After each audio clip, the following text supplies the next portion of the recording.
The police tape on this gate is the only thing separating us from a crime scene that Quincy investigators are now calling a possible homicide. What it was like to get the phone call to realize how she died and that texting was the reason behind it. We just started this process maybe 20 minutes ago, and we're already seeing it harden. Really left, really left.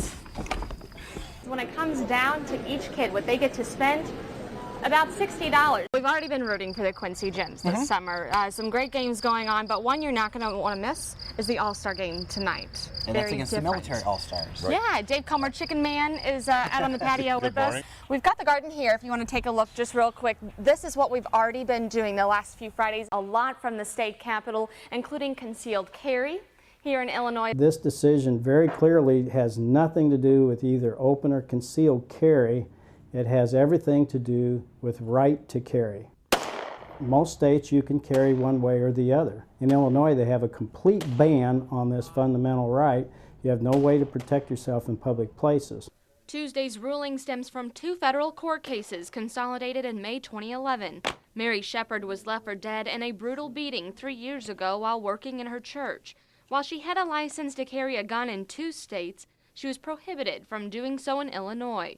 Soon after, Michael Moore of Champaign and Charles Hooks of Percy filed similar suits. The 2-1 ruling sided with their case, but left a number of unanswered questions. The court, at the same time, stayed this decision for 180 days, which, if I understand it right, means that law enforcement can continue to enforce the law. But why would you want to enforce a law that has been declared unconstitutional? Pike County Sheriff Paul Petty says nothing will change for law enforcement until further decisions are made. If 180 days comes and we have not done anything, meaning the legislatures in Illinois, then obviously we'll be looking at other avenues. Until that time, we're not doing anything. He's confident the state will allow some form of conceal or carry in the end. Illinois, obviously being the 50th state, will have 49 other states to look over. It's not like they're just starting the process, which is a really good thing. Dr. Dan Mefford says if the state can't agree on what to do in the next 6 months, Illinois will become a constitutional carry state. That would free a person from state regulations on carrying a firearm. Brooke Hasch, KHQA News, Pittsfield, Illinois.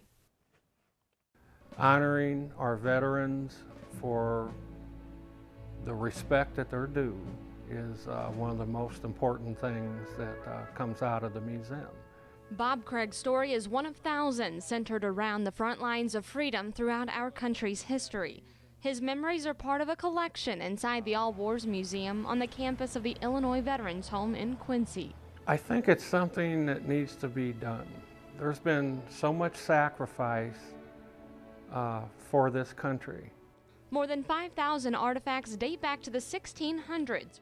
Everything in the military as far as arms is in numerical order. And when it came to a manufacturer of Civil War cannons, out of the 387, this is number 1. World War I was the first war where gas was used. This is a type of alarm. A more familiar sound during the attacks of World War II. The World War II generation is known basically as a stoic generation that don't talk much. But when they're in here, they talk a lot.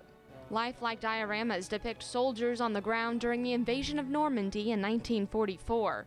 It shows the assault and the landing boats. True recordings from D-Day can be heard in the backgrounds of each scene, some recognizable from past wartime movies. This scene happens to be the bridge scene at the end of Saving Private Ryan. This traveling whiteboard carries the names of thousands of Vietnam veterans who fought with the weight of the world on their shoulders. Kruno Markowicz is one of them. He's a resident at the Illinois Veterans Home who's lived through his share of war. I've seen 3 of them. I was born in one in World War II, was in Vietnam. 3rd one was when Yugoslavia fell apart, 91 to 95. Some may choose to read about history, but here you can relive it alongside a handful of veterans who volunteer at the museum.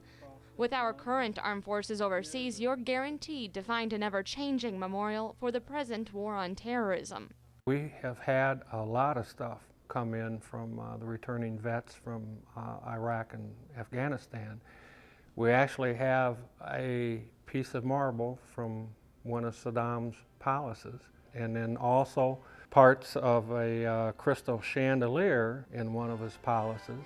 Pieces that provide a collective yet personal insight into wartime experience. They're serving on behalf of all of us that are back here, and that's a gift that they give us while we're still living, and a gift that they give to the following generation. Brooke Hasch, KHQA News, Quincy.